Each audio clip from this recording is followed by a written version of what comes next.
I know what you're thinking. You're like, is it really that easy to leave the West behind? The US exodus in mass numbers is taking place, with Americans going to places like Spain, Portugal, all over the place, a lot of European descent Americans, but also us African Americans. We are moving back to Africa. We're moving to Puerto Rico. We're moving to Costa Rica. We're moving to Brazil. We're moving to Ecuador, El Salvador. We're moving all over the place in countries that have a mostly melanated population, okay? And so our people, we're living our best lives. We have so many clients that we've worked with, and I'm thinking about two in general. One is named Rosie. She actually moved to Costa Rica a few years ago after taking our freelance writing one-to-one sessions, a 3-month program that we do for new freelance writers. And then we have other clients and other even members that are a part of our members only group that are right here in Mauritius, or are going to Kenya, are going to South Africa or West Africa. One of our clients inside of Black Educators Amplified is currently looking at West Africa because of the new developments. There is so much going on, and this huge mass exodus out of America is insane. It's beautiful. I think it's a good thing mostly for those of us who are choosing to detach, divest, and put our livelihood in countries that are centered on humanity as a whole and not greed, capitalism, abuse, and all of these treacherous things. And so if you are watching this video and you're like, well, how do I leave America? It can't be that simple. It has to be harder than it looks.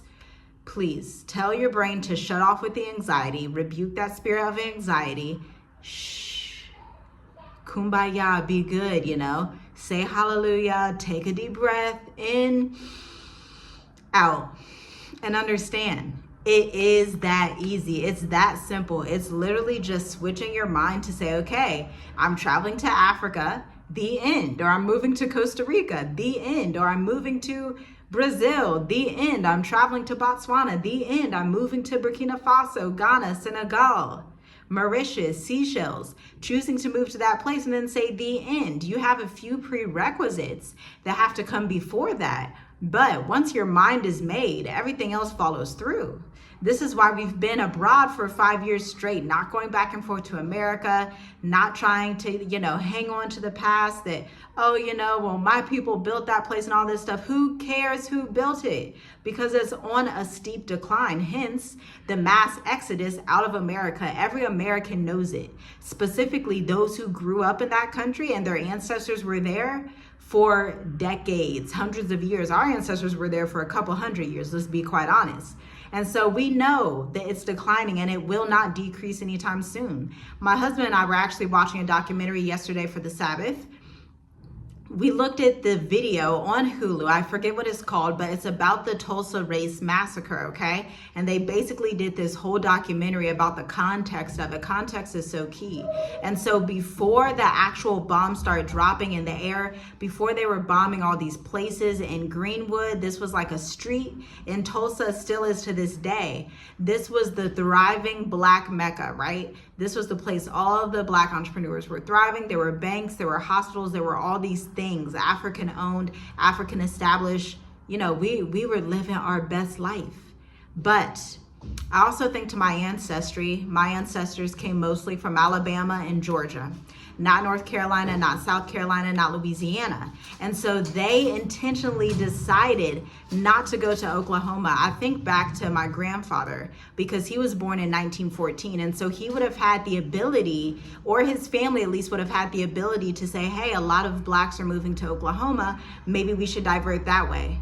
But they didn't, and they diverted to Ohio, they diverted north. And I think back on that time like, wow, my lineage has always been the type of people to not go where the crowd is going. All praises to the Most High for that.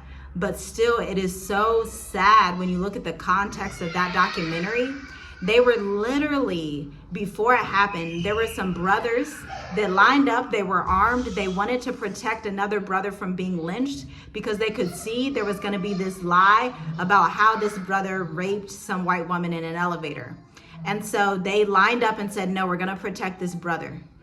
The whites in that Tulsa, Oklahoma, they could not take that. That lit them on fire to see that they could not pillage and take and destroy and kill this brother.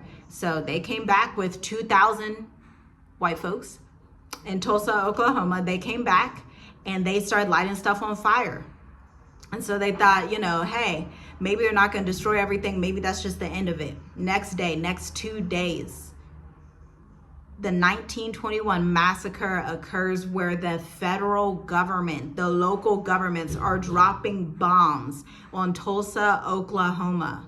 Okay, what used to be this black Mecca, used to be this place where our people in the South were like, hey, I can go west and we're going to be good. We're going to be good over there. We can get away from all that racism. We can get away from that. They totally drop a bomb. They light them on fire. And the worst part that they revealed in this documentary, the worst part of the documentary is the fact that these racist mobs basically integrated with the police force and the local government, and they gave these racist mobs deputy badges. Do you hear me? Somebody drop deputy badge in the comment. They gave these racist mobs, had no police training, were not even in the police force. They gave them deputy badges so they could fake like they were a deputy and come in and slaughter everybody. And so they dropped all the bombs, and they were showing 100 years later, 1921 to 2021, what it looked like today. And the locals, the African Americans, were basically saying like, we've never been the same after they bombed the hospitals, the banks, they had theaters, they were doing it. Like, they were doing it. It was immaculate. They're trading with each other because, again, this is in the time of segregation. Segregation forces you to put your black coins with other black businesses and to work with each other. That wasn't enough, though. That they couldn't stand that either. And so when the bombs dropped and 100 years later, people are talking about it, like, our communities never recovered. Some of the elders that lived through it were speaking about it because they wanted to show their face, show their public opinion, and show, hey, this is what happened to us. And they were thanking them like, as elders, if you wouldn't have told us that this happened and just lived through it and been able to tell us this, we wouldn't have even known what happened in Tulsa, Oklahoma to the degree that it did, because later that local police force decided that they did not want to tell the mass media, tell anybody what happened. There were nurses from New York, black women nurses that wanted to come in. The local government told them, no, we don't need you to come in. We're going to help them ourselves. And they never helped them. They never did.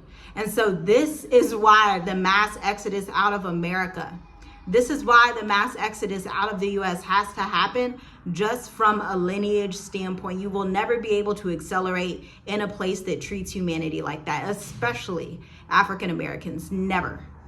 Nobody will. You can't accelerate like that because you have to understand that judgment is going to befall a nation that acts that treacherously. And Black Wall Street in Tulsa, Oklahoma is not the only one. In Ohio, we have Mount Vernon, right? They have some in New York as well, Central Park. So in every state, they have these Tulsa, Oklahomas, but then they turn around and say, oh, well, y'all are lazy. Oh, really? Because we just built up one of the best cities, Black-owned cities, and you bombed it from like literal bombs coming out the sky. And these people, when they're just picking up, because they had film footage of it, when they're picking up the rags, when they're picking up everything that's left, they just look so distraught. Can you imagine how traumatizing that is for somebody? So I just want to wake you up today and say, tap back into your nervous system, tap back into your body, your sensations that are going to give you a fight or flight response, and know how to flee. Because if you flee and it saves your lineage to 10 generations, it doesn't matter what everybody else thinks. We're in the last days.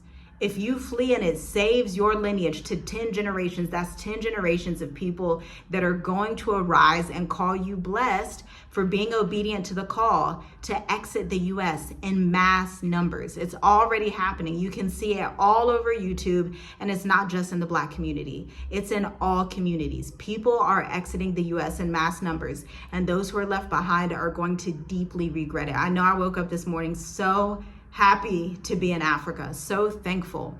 And it really is that simple. You're wondering, can it be that simple? Yes, it's just a decision that you have to make.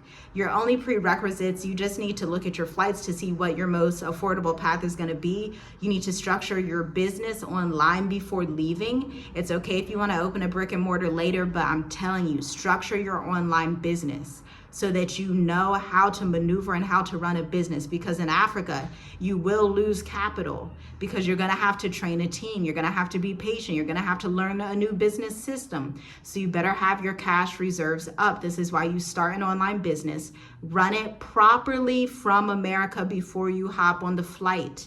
Once you have that and your mindset is already on, I'm traveling abroad and I'm going to leave the US in massive numbers and I'm not going to go back, then it's simple. You do it and it's done. And I'm telling you, it is 2025. There is more favor out there for you now than there was in 2020 when we left. There were not as many digital nomad visas when we left. Okay? There were not as many content creators that give you information about how to travel and invest in Africa and live your best life. None of those things existed, in small numbers, but not anywhere near the training that's available today for you. So you literally have everything you need and more. It's like, what more would you want? What more would you need? But it's just a decision that you have to make for yourself. So if you've already made that decision for yourself, check out the links in the description. We have resources available for you. You can speak to us one-to-one via our State of the Diaspora one-to-one sessions. We just had a few last week. People are hitting us up in numbers. So you want to get your slot for this week. We have 2 slots available for this week. We are extremely busy, okay? 2 slots available for that. Then on the business side, if you're like, okay, I'm ready, I have my education idea. You know, one of our clients actually that I have a call with later today, she has a product-based business, but she's being wise and also doing workshops off of her product-based business, okay? So it's one umbrella business, but she has multiple streams of revenue within her niche skincare business doing workshops. Now we're getting the messaging together so that she can sign clients before leaving to wherever she chooses to leave in Africa. So I want you to live an abundant life. I want you to live a freedom-filled life, but it's totally up to you. It's a decision you have to make for yourself. We know we're glad we made the decision. Our clients are immensely grateful and living in gratitude that they made the decision. And so now the ball's in your court. Make the decision that your generations after you, to the 10th generation, will be thankful for. Shalom, shalom.